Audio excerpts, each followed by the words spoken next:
Bonjour à toutes et à tous, c'est Alec et j'espère que vous allez bien. Aujourd'hui dans cette vidéo, je suis chez WheezyShop Dropeasy. Vous avez vu déjà récemment, il y a quelques semaines de ça, une vidéo avec Greg justement, donc le CEO de WheezyShop et Dropeasy. Et aujourd'hui, on va parler de différentes choses, notamment comment agencer ses premiers bureaux, comment gérer son entreprise et autres. Et justement, Greg, ici présent, a aussi mis en place le mouvement Nice Startup et va pouvoir vous parler de tout ça, de ce mouvement, de comment on met en place tout ça, pourquoi est-ce que tu as mis en place Nice Startup et comment est-ce que toi, au bout de 10 ans d'expérience avec ton entreprise, tu as pu mettre en place tes équipes. On le verra après, les bureaux sont relativement grands, il y a pas mal de choses à voir, pas mal de choses à faire et surtout, vous êtes une trentaine aujourd'hui, vous avez 3 bureaux, c'est ça? C'est ça, on a 3 surfaces différentes. 3 surfaces différentes, donc on va rester dans une seule des surfaces. Vous allez voir un petit peu différentes choses. Mais voilà, et c'est vrai qu'il y a beaucoup de questions en ce sens sur la chaîne YouTube, notamment toutes les personnes qui ont suivi nos programmes et qui commencent à avoir un certain succès, qui veulent faire croître leur activité, aménager leur premier bureau et autres. Donc voilà, Greg, si tu veux rapidement te présenter pendant qu'on avance un petit peu, c'est avec plaisir pour les gens qui ne te connaissent pas encore. Oui, bien sûr. Alors, donc, je m'appelle Grégory Berruti, je suis l'un des fondateurs de WheezyShop et de Dropeasy. Donc WheezyShop, c'est une solution e-commerce pour tous ceux qui veulent se lancer, qui ont déjà des idées de produits, etc. Ouais. Dropeasy, c'est la continuité, si tu veux, mais pour vraiment tous ceux qui ne s'y connaissent pas du tout, qui ne savent pas quoi vendre. Nous, on va les aider avec une formation et on va mettre les pieds à l'étrier, si tu veux, sans qu'il y ait besoin de connaissances, d'acheter du stock, etc. C'est vraiment pour se lancer dans l'e-commerce, au tout début, débuter, et puis on te fait grandir jusqu'à devenir un vrai bel e-commerçant, quoi. Yes. On en avait parlé justement dans la vidéo, la première vidéo où tu apparais sur la chaîne. Et vous aurez le lien là aussi de la vidéo directement dans la description, ainsi que le lien sur Dropeasy, comme ça vous pourrez voir tout ça. Donc là ici, on est dans une nouvelle pièce avec une ambiance plutôt sympa, code repeat, eat, sleep, code repeat. Donc c'est là, j'imagine, la place des développeurs. Tu as tout compris, c'est pour ça qu'il y a les petits logos. Alors ça, c'est vraiment fait sur mesure, hein, tu vois, c'est notre web designer qui a fait tout le graphisme, avec justement tous les logiciels qu'on utilise. Donc il y a du Angular, il y a un petit peu toutes des références à tous les codes qu'ils peuvent faire. Là, on voit l'éléphant. Voilà, c'est vraiment leur univers. Et tu vois, en fait, l'idée de cet emplacement, c'est que ils peuvent travailler dans leur bureau de façon classique, mais au final, c'est là où ils passent le moins de temps. Ils ont des poufs à leur disposition. Ils ont aussi là derrière en fait une table pour pouvoir travailler en fait debout. Ça, c'était vraiment une demande de leur part. Il y a des télés partout. Ça leur fait du bien sur le dos, etc. Et puis en plus, alors là la petite terrasse, c'est top du top. Regarde, si tu veux, terrasses en plus dans ce local. Là, ils peuvent carrément travailler comme ça, tranquille, sur la terrasse, les pieds dans l'herbe, quoi. Non, c'est hyper important, et si on voudrait en déduire une chose au final, c'est que créer une atmosphère relativement agréable au travail pour ses salariés. Je vois même, on parle des fois des conditions de travail de Google, qui est un petit peu la figure emblématique des conditions de travail quand on veut parler notamment dans le domaine de la tech. Et c'est hyper important pour avoir, je pense, des salariés qui sont au final, qui ont le smile lorsqu'ils viennent au bureau. Et après, comme ça, on a des gens comme Rock qui est derrière la caméra, qui vient même le dimanche pour nous aider. Ok, donc excellent. Maintenant, justement, on va continuer à avancer. Et souvent, la question, avant qu'on parle justement d'une équipe de dizaines de personnes, de Nice Startup également, souvent il y a une question qui revient et des gens limite se créent des pensées limitantes par rapport au fait de créer une entreprise en France avant même d'avoir fait leur premier euro de bénéfice. Ils sont déjà dans l'optique de se dire « Waouh, je vais payer énormément d'impôts, je vais payer énormément de TVA, je vais payer énormément de taxes, énormément de charges » et ne pensent pas forcément à tous les avantages qui pourraient être liés, toutes les aides peut-être qui pourraient être liées au fait de développer une société en France, notamment sur l'import, sur l'export aussi, on en a parlé hier par rapport à l'export. Qu'est-ce que tu répondrais à ça, à quelqu'un qui voudrait entreprendre? Donc c'est déjà pas mal, il a la volonté vraiment de passer à l'action et d'agir, mais qui se pose des limites et qui s'impose en fait des freins de par le fait qu'il ait peur de créer une société en France. Alors nous déjà, tu vois, si on a créé la boîte ici à Nice, on est niçois d'origine si tu veux, et même en dehors de Nice, en fait, on n'avait pas envie de créer une boîte. Tu vois, c'est le confort de vivre. Bon, tu as vu un petit peu, tu as pu profiter un peu hier. C'est vrai que ça m'a un peu séduit. Il y a la plage, il y a les montagnes enneigées. Bon, t'es super bien ici. Donc déjà, rien que ça, c'est déjà, on peut se poser la question est-ce qu'il vaut mieux optimiser et aller dans un endroit obscur ou rester dans un endroit qui nous plaît. Mais après, c'est vrai qu'il ne faut pas rester sur la caricature française, de se dire c'est super cher, etc. Ouais. Bon, il y a quand même beaucoup d'avantages, comme tu le disais. Il y a la banque publique d'investissement qui nous a beaucoup aidé. Okay. C'est vrai que pour obtenir des prêts sans caution perso, tu vois, des aides à l'innovation, des choses comme ça, parce que c'est vrai qu'on est dans un métier où on est tout le temps obligé de faire de la R&D, d'innover sans cesse. Bien sûr. Bon, ils sont là toujours pour t'aider. Okay. Sur les charges, il y a un petit peu de mieux. Il y a des mesures comme le CICE où tu récupères un petit chèque tous les ans, tu vois, d'un certain pourcentage. Presque là, en ce moment, je crois que c'est 6% de la charge salariale que tu payes. Tu récupères un chèque, tu vois, au début d'année. Bon, ça t'aide. Par rapport à l'année Par rapport à l'année précédente, tu vois, la masse de salaire que tu as. Bien sûr. Et notamment, vous avez maintenant 30 personnes, c'est ça? Voilà, nous, on a 30 personnes. Ouais. C'est vrai que tu payes beaucoup d'URSSAF, etc. Mais en même temps, on contribue aussi à notre pays. C'est-à-dire que pour moi, ça me paraît logique. On a des super écoles, on a des bonnes routes, on est bien installé, on se sent en sécurité, etc. C'est aussi ça que tu payes. Voilà. Après, c'est sûr que tu peux toujours, une fois que vraiment tu grossis, tu veux optimiser. Mais tu peux quand même faire déjà beaucoup de choses en France. En tout cas, nous, la question ne se pose pas. Voilà. Ok. Intéressant. C'est super intéressant d'avoir également ton point de vue. Et je pense que ça en aide plus d'un également. Parce que souvent, vous mettez des freins.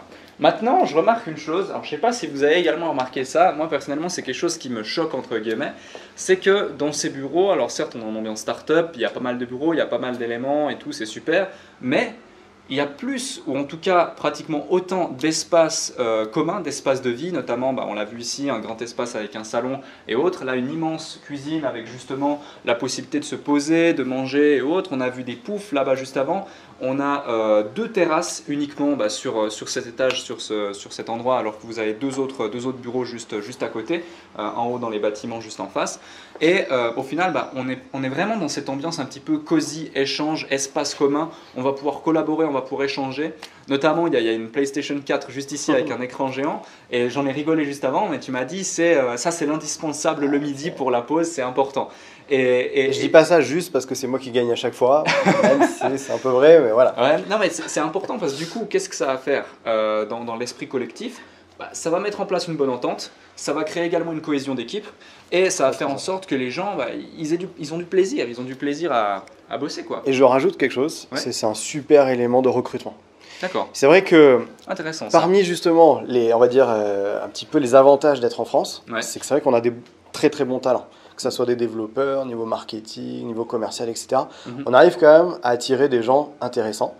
Sur la Côte d'Azur, ce qui est intéressant, c'est qu'en plus, tu as un peu tous les horizons, c'est international. Ouais, puis tu as un cadre de vie intéressant. Tu as un cadre de vie intéressant, tu peux avoir des étrangers qui viennent aussi. Ouais. Et le fait d'avoir des beaux bureaux, de montrer que en effet, c'est pas qu'un lieu de travail, c'est un lieu d'échange, où là, il y avait la Coupe du Monde, tu vois, tout le monde reste ensemble, on regarde tous. Bon voilà, on essaye de faire Là, on a un barbecue, on va aller sur la terrasse, tiens, je t'invite à venir voir. Ouais. Mais on a un barbecue, ça nous permet aussi d'échanger en dehors du boulot, de renforcer les liens avec l'équipe, et puis que ça soit pas juste un endroit où on vient se poser, on prend son ordinateur, et puis voilà quoi. Ouais, où on se dit, je dois passer 8 heures par jour avec quelques contraintes et avancer. Ok, c'est intéressant, tu vois, de voir également un petit peu cette dynamique, parce que nous aussi, on a les bureaux à Genève, quand bien même, moi je vais probablement également déménager par ici, il y aura à Londres, il y aura différentes choses. L'optique, l'idée là-dedans, c'est vraiment de se dire que il faut créer un espace de vie, un cadre de vie relativement intéressant pour tout le monde et pouvoir échanger. C'est la chose c'est pour ça d'ailleurs que moi j'ai arrêté les bureaux à Genève et je m'en suis dissocié parce que c'était pas du tout dans une optique d'échange, dans une bonne ambiance. C'était vraiment un truc beaucoup plus corporate, un peu trop. Ouais. Et je voulais séparer de ça. C'est pour ça aussi que je m'intéresse un petit peu maintenant dans le cadre de vie ici à la Côte d'Azur, notamment par rapport à ce qu'on a échangé et autres. Tu as réussi quand même à bien me vendre la chose. Hein. Tu pourras dire au maire de Nice que tu as bien fait ton job. D'ailleurs, s'il voit cette vidéo, il saura. Mais non, tout ça pour dire que c'est intéressant. Maintenant, écoute, il y a aussi un sujet que je voulais traiter dans cette vidéo, justement, c'est Nice Startup. tu as mis en place Nice Startup, il y a de ça, j'imagine, quelques années maintenant. On doit faire 4 ans, je pense. 4 ans, ouais. Et j'en parlais avec un ami relativement proche avec qui je collabore sur certains projets et autres, qui est dans le domaine du dev. D'ailleurs, je pense qu'il connaît certains membres de votre équipe. Et il me disait, ah, mais oui, EasyShop, c'est très connu ici à Nice, de par le fait qu'ils ont mis en place Nice Startup. C'est une vraie grosse startup qui se développe et qui est vraiment dans cet univers, dans cette optique. Du coup, très bonne image par rapport à ça. Mais surtout, moi, ce qui m'intéresse, c'est pourquoi est-ce que tu as mis en place Nice Startup et quels sont en gros les objectifs par rapport à Nice Startup. Alors à la base, en fait, on est parti là-dessus parce qu'il y avait, si tu veux, l'État a organisé un mouvement qui s'appelle la French Tech et qui permet de, justement par région de faire un écosystème comme ça de start-up. Sauf que le problème de ça, alors c'est bien, c'est une bonne initiative, mais ça reste quand même très institutionnel, très politique. Okay. Et nous, on avait besoin d'actions et de choses très concrètes. Okay. Donc en fait, si tu veux, l'idée, ça a été de se dire, on va d'abord nous déjà créer une startup pour vraiment parce que sur la French Tech Côte d'Azur, en fait, ça va regrouper plein de territoires différents. Tu as Sofia notamment qui est assez connue sur le côté tech, ouais. Mais après tu as aussi Cannes, tu as Grasse, etc. Donc ça va te réunir plein de territoires différents. Et nous on s'est dit, déjà entre nous, il y a certainement beaucoup de synergies à faire. On va faire quelque chose de très concret, comme ça, on fait des événements où c'est vraiment que des chefs d'entreprise, tu vois, qui sont réunis, que des startups. Et au moins, on montre un peu la voie, quoi, entre guillemets. Et l'idée, c'est que comme ça, chaque territoire ait son propre domaine, et on est tous sous le couvert de la French Tech. En gros, c'est un peu ça l'idée. Et donc c'est vrai que ça nous permet comme ça d'animer. Donc on fait soit des fois des espèces de débats conférences. Donc on a fait une... j'avais participé à une table ronde par exemple sur les levées de fonds. Donc là, tous ceux qui sont intéressés, ils viennent et puis on échange avec des avocats, avec des gens assez intéressants. Soit c'est vraiment plutôt, on va dire, festif, où on se réunit tous, on peut échanger, on peut discuter entre startups, découvrir des startups. Parce qu'en fait, vraiment, on s'est aperçu qu'il y a des startups super connues qui sont d'ici, et en fait, on ne savait pas. Nous, on se rencontre à Paris sur des salons, et puis on se dit, ah bon, mais toi aussi, t'es niçois, c'est assez dingue, quoi, en fait. Ouais. Et donc, voilà, retrouver du lien aussi local pour essayer de vraiment faire du business ensemble. Donc c'est plus le networking également, le réseau, d'éventuels partenariats qui se mettent en place, une bonne cohésion d'équipe. Et au final, moi je ne cesse de le dire, et c'est notamment un élément que Jean-Luc d'ID Marketing m'a souvent dit, qui est un très très bon ami à moi et partenaire, qui va d'ailleurs déménager lui aussi à Nice. Il a d'ailleurs déjà pris un appartement, pour te dire, il a un peu plus d'avance sur moi, lui il prend les devants. Vous allez tous finir ici. Il passe à l'action, peut-être qu'on va tous finir ici, c'est possible. Moi, déjà en 2015, j'y venais presque tous les week-ends, j'adore cette région. Tout ça pour te dire que lui, il me dit souvent, travaille ton réseau et ton réseau travaillera pour toi. Et indirectement, c'est un petit peu aussi l'objectif de Nice Startup, mais pas dans une optique de profit, mais plus dans une optique justement d'entraide et d'amélioration continue. Du réseau et des différentes choses. Et au final, le réseau, c'est pas un stock, c'est un flux. Les gens se connectent et ça permet d'évoluer et d'avancer. Exactement. Écoute, je te remercie sincèrement pour cette vidéo qui apportera, je pense, beaucoup d'éléments de réponse et beaucoup de valeur à l'audience, notamment toutes les personnes qui sont un petit peu réticentes par rapport au fait de prendre des premiers bureaux. Et aussi, une dernière chose, j'ai trouvé quelque chose de très très très dingue. Moi, je me souviens, lorsqu'on avait les bureaux à Genève, lorsque j'avais les bureaux à Genève, on payait, pas de bêtises, plus de 7000 francs suisses, donc ça fait environ 7000 euros, 6500, 7000 euros par mois, pour avoir des bureaux qui sont de la superficie peut-être de cette terrasse au final, un peu plus allongée, mais globalement c'est un peu ça. Alors certes avec une vue, mais c'était une vue, on avait 1 mètre de vue sur le lac au loin, et on n'était même pas en plein centre de Genève, on était basé à Versoix, qui est à 15 minutes de Genève à l'extérieur, dans la banlieue genevoise. Tout ça pour dire que c'est relativement cher, et c'était certes dans un local Regus, donc coworking, avec certes certains services, mais même pas des services excessivement dingues. Et ici, quand je vois que tu me dis que tous ces bureaux ici, en tout cas à cet étage, te coûtent à peine 2000 euros par mois, quand bien même justement tu es là depuis longtemps, il y a certains avantages et autres. Oui, on a quand même de la chance. Beaucoup de chance, ouais. Mais quoi qu'il arrive, c'est sûr, on n'arrive pas, c'est quand même de prix. C'est vraiment dingue. Et j'en parlais justement avec un ami également hier soir, parce que je vois pour prendre également des bureaux par rapport à certaines activités ici.